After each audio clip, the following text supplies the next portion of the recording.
Hello everyone! Ayan, mga kapamilya, kapatid, saan man po tayo naroon, gabay at protection ng ating Panginoon ang mapa sa ating lahat, and hopefully lahat ay nasa maayos at magandang kalagayan. So, lakad-lakad lang tayo ngayong umaga at punta tayo ng supermarket, bibili tayo ng pwede nating lutuin, kakain pang lunch. Ayan, so magandang araw po sa ating lahat. And have a good day po. A few moments later. Ayan, so ano nga ba ang mabibili ng 50 AED or 50 dirham mga kapatid dito sa UAE? So ito po yung ating mga napamili. So ayan, so kanton.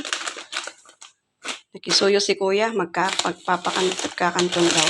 Tapos binili din ako ng ito, prawn bowl. So ayan.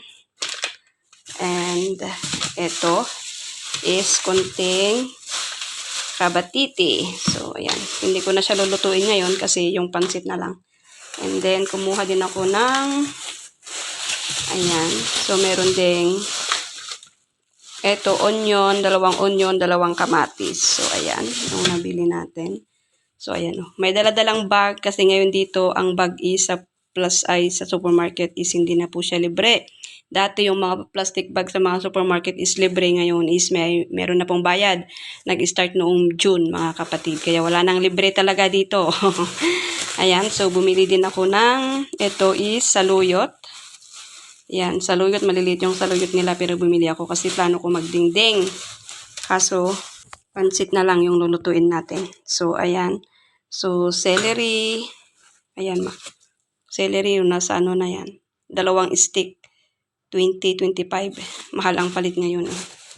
So, ayan, mayroon tayong kunting 3 perasong malunggay. Magkano ang 3 perasong malunggay dito? Mahal ang malunggay dito mga kapatid. Malunggay na bunga. Tapos, ito, kunting kamote. Ayan. So, magkano tong kamote? Ayan. Kulang-kulang 30 pesos din. O, 2 peraso lang na maliit.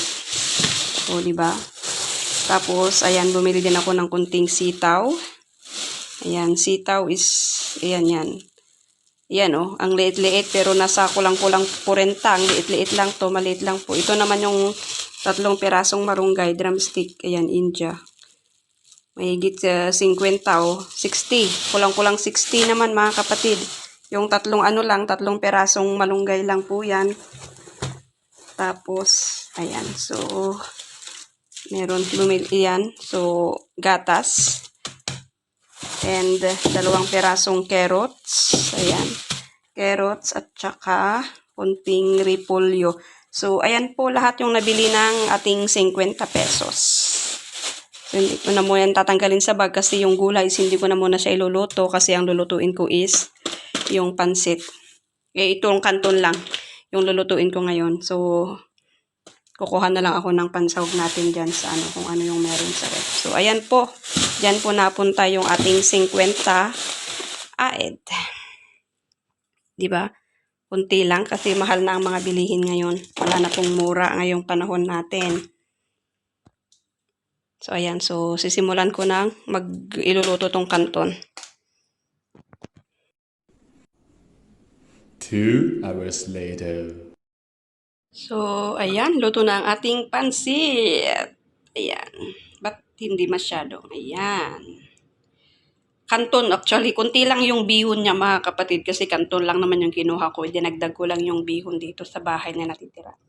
Kaya, kanton. Ayan.